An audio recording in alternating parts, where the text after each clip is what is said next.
This morning in the Sunday Spotlight, the debt ceiling, the deal deadline, also known as X date of June 1st, coming up quickly. Republicans and Democrats miles apart from any consensus and only in session together for a few more days. This morning, economists are using a lot of words here: dire, historic, and even catastrophic if the debt ceiling is not raised. The impacts from Arizona to across this country far-reaching and immediate, from the things we buy being more expensive, millions out of work, and the global economy going into a free fall. This morning, we cover the political back and forth with Dr. Elisa Sanchez from the U of A School of Government and Public Policy and the impact on you, me, and our wallets with Michael Treiberg with Treiberg Wealth Management in Tucson. First in Washington, this building is where this whole debt ceiling drama will be decided. The main negotiators here, the President, Joe Biden, and the Republican House Speaker, Kevin McCarthy. And with this clock ticking, there are new concerns this morning. There may not be a deal right up until the last second, if there's one at all. That is where I start my conversation with Dr. Elisa Sanchez. How much work is there to do here? I mean, it's entirely up to them. So they could make this go away immediately, or they can continue to sort of debate it back and forth for the rest of the duration of the congressional session. So it really is in their hands. And what it comes down to, I think, is how much politics really enters into this, how much they're trying to play it so the American public has a certain standpoint on this issue. So we've been here before, right up to the wire with a shutdown. This is much more impactful than a shutdown. The possible consequences much more severe. Does that mean both sides are digging in deeper into their positions, given that this is much more impactful than a shutdown? I mean, I think politics has fundamentally changed in the last couple of decades. So what we've seen is just about every single issue causes them to dig in as deeply as possible.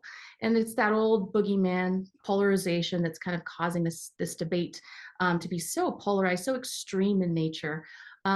So I mean, at some level, I think the stakes enter into it. And I think that's why it's such a useful tool, unfortunately, for them to use politically. If it wasn't important, then it wouldn't, the threat wouldn't mean anything. So absolutely the high stakes enter into this, but this is politics as usual in the last several decades. We sort of know what both sides think they'll get if their idea gets across the finish line, but politically, what is there to lose for the side that doesn't? I mean, both sides aren't going to get exactly what they want, but for the side that loses more, what does that mean moving forward, do you think? Well, I mean, the big question is, what does a loss look like? So if a loss means that we hit a debt ceiling and we go into default, then the stakes are potentially really high for whoever that blame accrues to. And I think we've seen some behavior out of, the president and Democrats versus the Republicans in the House, trying to kind of say, well, they're being unreasonable. It's not us. And that's all in an attempt to make sure if this goes bad, they don't get the blame, right? So it's been this really hot potato sort of issue. Whichever side sort of loses more, I think they're both going to have a little trouble if we start to have any repercussions as the result of this looming debt ceiling. So when you're talking about losing and winning here, looking ahead to 2024, we've already got the Arizona Senate race. We've already got a presidential race going. Depending on how this goes, do you think this impacts that race moving forward? Absolutely. I mean, I think if this goes badly, this is going to be the issue, right? And when I say badly, I mean if we go into some sort of default or if we see some sort of poor economic results, short of default. You've been at this for some time. We've been through this before. You think they'll figure this out before June 1st? I think so. I think the stakes are too high for them not to. The question in this particular game of chicken is who's going to blink first, right? Who's going to say, okay, this is nuts. We've got to stop this before something really bad happens. When you talk about blinking first, whoever blinks first, do you think they stand to lose the most? It depends. So I think there's a really easy way to politically spin that. So the person who blinks first can just simply say, I feel like the American people and the economy of this nation are more important than petty politics, And I think that'll play really well with their base, whoever it is.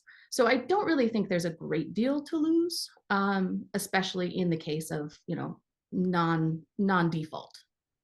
And Dr. Sanchez also tells me issues could start before June 1st if there's no deal as things wind down. And this morning, there is a lot of impact from D.C. to your family here in southern Arizona. So what does this all mean for you and me? And how quickly do we see changes if there's no deal by June 1st? I asked Michael Triberg about that. It would be a very big deal if they do not reach an agreement. The government's already agreed to spend all this money.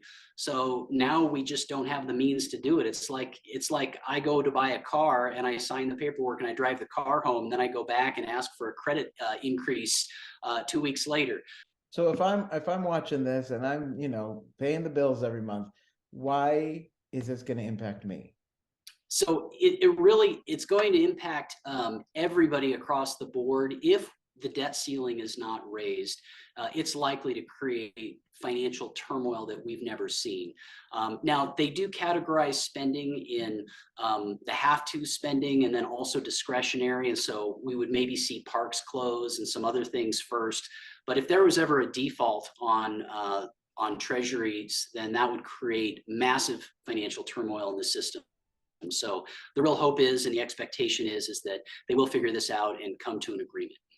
So I know you're not a politician, but as a financial guy with a ton of clients, what is your message to DC when you're talking about what could be ahead here? Yeah, so as usual, there's plenty of political grandstanding around this issue, with each side trying to gain the upper hand. Similar debt ceiling standoffs have occurred over the past decade, with the limits suspended and raised in 2013, 14, 15, 17, 18, 19, and then back in 2021. According to the Congressional Research Service, the debt ceiling has been raised 102 times since World War II. This is not uncommon, but it is time to agree to get this done and not create unnecessary financial turmoil. So what are you telling your investors as we get closer to June 1st? Yeah, good question. Well, fortunately, despite the headlines and investor concerns, the episodes of the debt ceiling debate in the past have had little long-term impact on the markets because it always has been raised. The U.S. has never defaulted on its debt, and nearly all economists and policymakers agree that doing so would lead to so much turmoil in the financial markets and increased borrowing costs for businesses and everyday citizens like you and me. So the hope is that everyone will come to their senses and get this raised, so we don't have this turmoil. And be sure to stay with 13 News as we track this back and forth right up until June 1st and beyond. That is all the time for this week's Sunday Spotlight. Join me next week here at 6 a.m. when we dig deeper into the political issues impacting you, your wallet, and your family. I'm Andrew Capasso. 13 News Live this morning with Sabria continues right after this quick break.